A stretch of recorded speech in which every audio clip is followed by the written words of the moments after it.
ಯಜಮಾನ ಯಜಮಾನ. ಯಾಕಪ್ಪ ಮನ್ಸಿನ ಮಾತನ್ನ ಹೇಳ್ದೆ ಹಾಗೆ ಉಳಿಸ್ಕೊಂಡ್ಬಿಟ್ಟೆ? ಮಾತನ್ನ? ಯಾವ ಮಾತನ್ನ?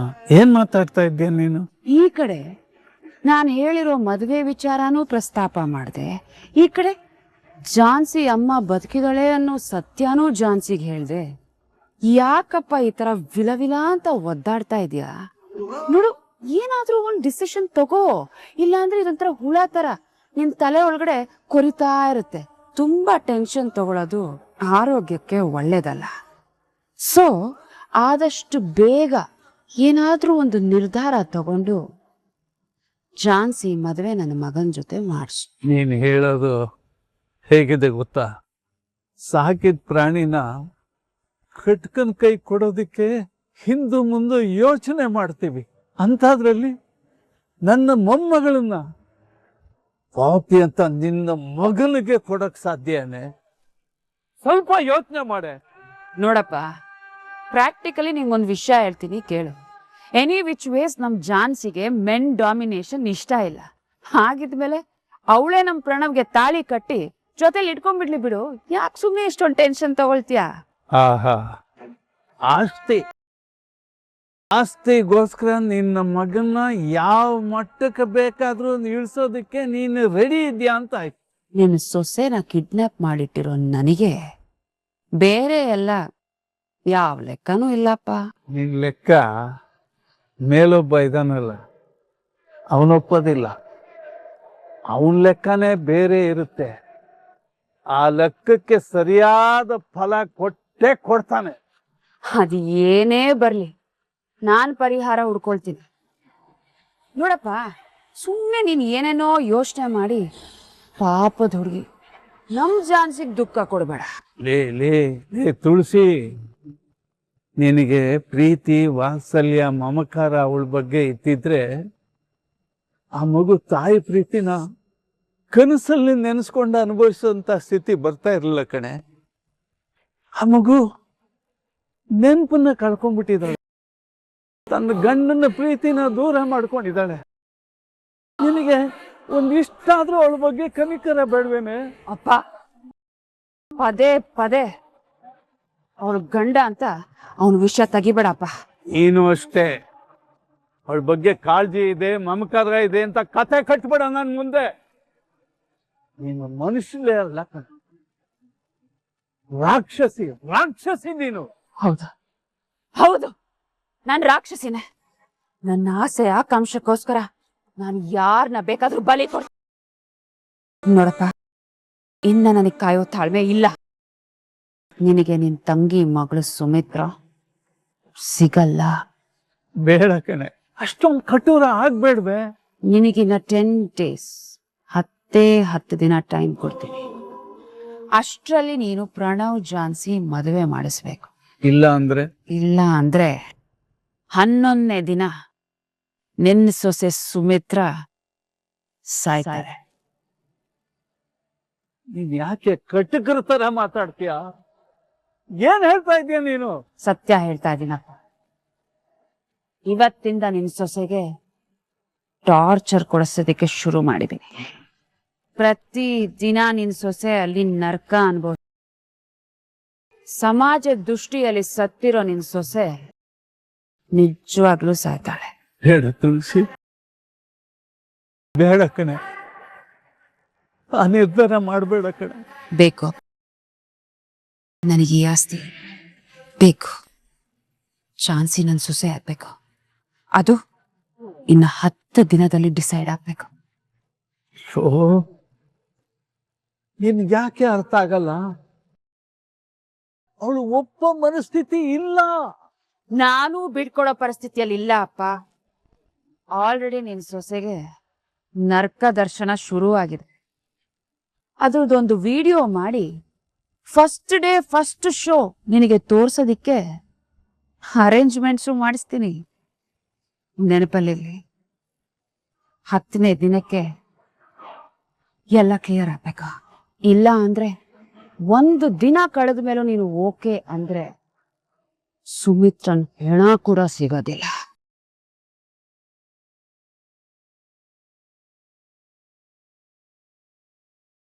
ಇವಳನ್ನ ಹ್ಯಾಕ್ ದಾರಿ ತರೋದು? ನನ್ನ ಕೈಲಿ ಏನೂ ಮಾಡಕ್ಕಾಗ್ತಾ ಇಲ್ವೇ? ಯಾವ್ದಾದ್ರೂ ಒಂದು ದಾರಿ ತೋರ್ಸಪ್ಪ ನನ್ಗೆ. ನೋ ಮಗ, ಬೇಗ ಬೇಗ ಬಾರ.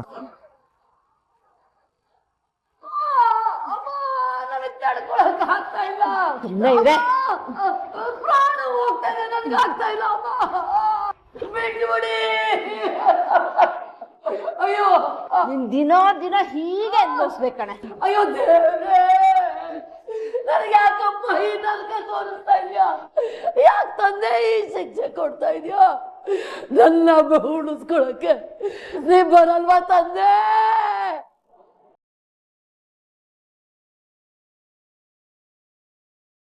ನಾನು ನಂದಿದ್ದೆ ಬಂದಾಯ್ತು. ಅಮ್ಮ, ಬಾಗ್ಲು ತೆಗೀರಿ, ನಾವು ಹೊರಗಡೆನೆ ನಿಂತಿದೀವಿ. ನಿಮ್ಗೇನಾಗೋದಕ್ಕೂ ನಾವು ಬಿಡಲ್ಲ. ಅಮ್ಮ, ಬಾಗ್ಲು ತೆಗೀರಿ. ಇವ್ರುಗಳು ಸುಮ್ಮನೆ ಇದೆ. ಕೆಲಸ ಆಗೋಯ್ತು. ಇವತ್ತು ಫ್ಯಾಕ್ಟ್ರಿ ರನ್ನಲ್ಲಿಲ್ಲ, ಹೊರಗಡೆ ಎಲ್ಲ ಸೈಲೆಂಟ್ ಆಗಿದೆ. ಯಾವ ಮಾರಿ ಸಿಗಾಕೊಂಡ್ಬಿಟ್ವಲ್ಲ. ಎಕ್ಸ್ಕ್ಯೂಸ್ ಮೀ, ಡೋರ್ ಓಪನ್ ಮಾಡ್ರಿ. ಇವಾಗ ನೀವು ಓಪನ್ ಮಾಡಿಲ್ಲ ಅಂದ್ರೆ ನಾವು ಬಾಗ್ಲು ಹೊಡೆದು ಒಳಗೆ ಬರ್ತೀವಿ ಅಷ್ಟೇ. ಅಯ್ಯೋ, ಸುಮ್ಮನೆ ಇರಲೇ. ನೋಡು, ನಾನು ಇವಳ ಹೇಗಾದ್ರೂ ಮಾಡಿ ಬಾಯಿ ಮುಚ್ಚಿಸ್ತೀನಿ. ನೀನು ಹೊರಗಡೆ ಹೋಗಿ ಮ್ಯಾನೇಜ್ ಮಾಡು. ಇಲ್ಲಿ ನೋಡು, ಯಾವುದೇ ಕಾರಣಕ್ಕೂ ಯಾರಿಗೂ ಮನೆ ಬರಬಾರ್ದು. ಅವ್ರು ಯಾರಾದ್ರೂ ಬಂದ್ರೆ ಒಳಗ್ ಬರಕ್ ಬಿಡ್ಬೇಡ, ವಾಪಸ್ ಹಾಗೆ ಕಳಿಸ್ಬಿಡು.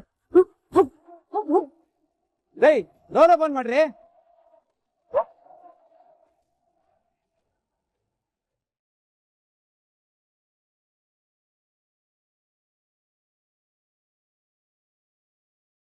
ಮೊದ್ಲು ನಾನು ಇಲ್ಲಿಂದ ಆಶ್ರಮಕ್ಕೆ ಹೊರಟೋಗ್ಬೇಕು. ಅಡ್ರೆಸ್ಸು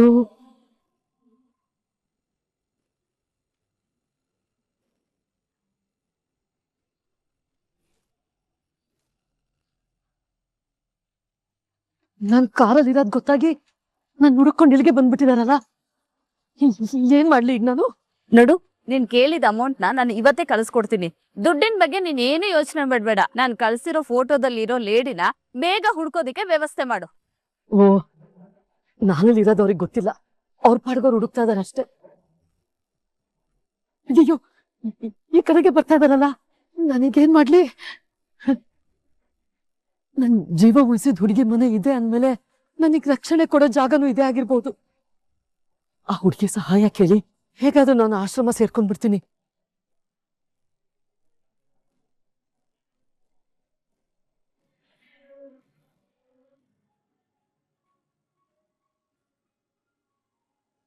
ಚಿಕ್ಕಮ್ಮ, ರಾಘು, ಏನಾದ್ರೂ ಬೇಕಿತ್ತಪ್ಪ?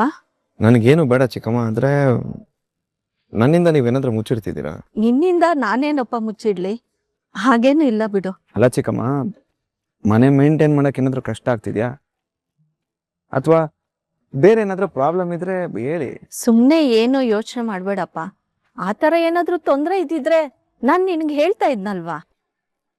ಹಂಗೆಲ್ಲ ಏನು ಇಲ್ಲ ಬಿಡು. ನೀವು ನನಗ್ ಕಷ್ಟ ಆಗುತ್ತೆ ಅಂತ ಹೇಳ್ದೆ ಸುಮ್ನಿರ್ಬೇಡಿ. ಮನೆ ಖರ್ಚಿಗೆ ದುಡ್ಡು ಏನಾದ್ರು ಬೇಕಿದ್ರೆ ಹೇಳಿ, ನಾನು ಎಲ್ಲಾದ್ರೂ ಒಂದ್ ಕಡೆ ಅರೇಂಜ್ ಮಾಡ್ತೀನಿ. ಅದು ಪಲ್ಲವಿ ಮದ್ವೆ ಟೈಮ್ನಲ್ಲಿ ಸಂಘದಲ್ಲಿ ಸಾಲ ತಗೊಂಡಿದ್ನಲ್ವಾ, ಅದೊಂದು 5,000 ರೂಪಾಯಿ ಕಟ್ಬೇಕಾಗಿತ್ತು. ಅದೇನಾದ್ರೂ ಒಂಚೂರು ಇದ್ರೆ ನೋಡಪ್ಪ. ಅಷ್ಟೇ ತಾನೇ, ನಾನು ಅರೇಂಜ್ ಮಾಡ್ತೀನಿ ಬಿಡಿ. ನೋಡು, ಕೇಳ್ತೀನಿ ಅಂತ ತೊಂದ್ರೆ ತಗೊಳಕ್ ಹೋಗ್ಬೇಡ. ಎಷ್ಟಾಗುತ್ತೋ ಅಷ್ಟು ತಂದ್ಕೊಡು, ಆಮೇಲೆ ನೋಡ್ಕೊಳ್ಳೋಣ. ಸರಿ ಚಿಕ್ಕಮ್ಮ, 5,000 ತಾನೆ, ನಾನು ಅರೇಂಜ್ ಮಾಡ್ತೀನಿ.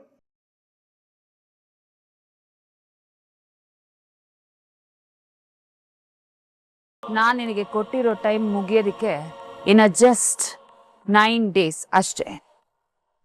ಮತ್ತೆ ಈ ರೀತಿ ವ್ಯರ್ಥ ಪ್ರಯತ್ನಗಳು ಮಾಡಿದ್ರೆ ನಿನ್ ಸೊಸೆ ಎಲ್ಲಿರ್ತಾಳೆ ಅಂತ ನಾನು ಅವತ್ತೇ ಕರ್ಕೊಂಡು ಹೋಗಿ ತೋರಿಸಿದ್ನಲ್ವಾ.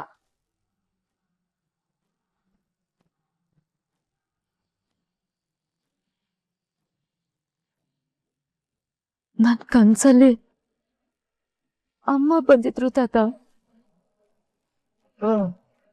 ಬಾ ಪುಟ್ಟಿ, ಬಮ್ಮ ಕೂತ್ಕೋ.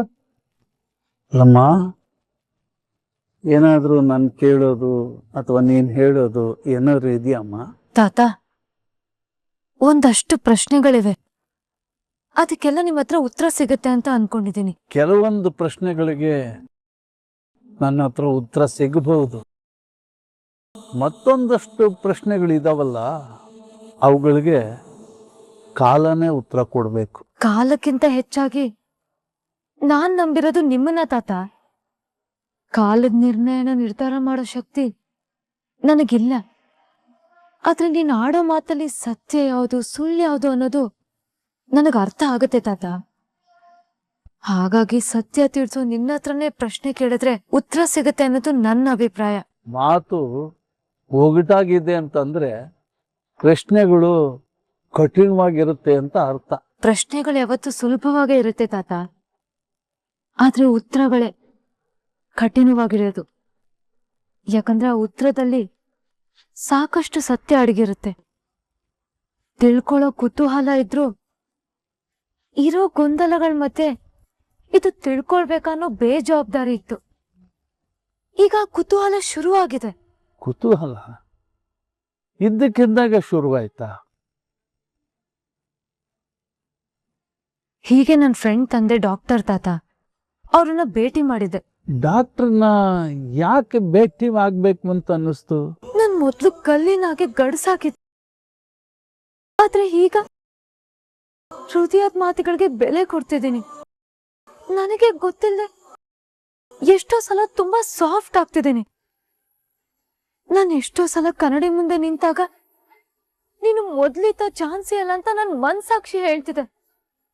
ಆದ್ರೆ ನನ್ನ ಉಡುಗೆ ತೊಡುಗೆ ಎಲ್ಲ ಬದ್ಲಾಗಿಲ್ಲ.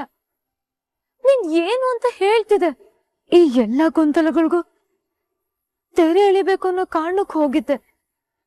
ಆದ್ರೆ ಅಲ್ಲೋದ್ಮೇಲೆ ನನ್ ಪ್ರಶ್ನೆಗಳಿಗೆ ಉತ್ತರನೇ ಸಿಗ್ಲಿಲ್ಲ. ಬದಲಾಗಿ ಇನ್ನಷ್ಟು ಕನ್ಫ್ಯೂಷನ್ಸ್ ಕ್ರಿಯೇಟ್ ಆಗಿದೆ. ನೀನು ಮರೆತು ಗೊಂದಲಕ್ಕೆ ಒಳಗಾಗಿದ್ದೀಯಾ, ಆದ್ರೆ ನಾನು ಎಲ್ಲ ಗೊತ್ತಿದ್ದು ಕಣ್ಣು ಮುಂದೆ ಏನೇನು ಆಗ್ತಿದೆ ಅನ್ನೋದು ತಿಳಿದಿದ್ರೂ ಕೂಡ ಗೊಂದಲದಲ್ಲೇ ಇದ್ದೀನಿ ಮೊಮ್ಮಗಳೇ.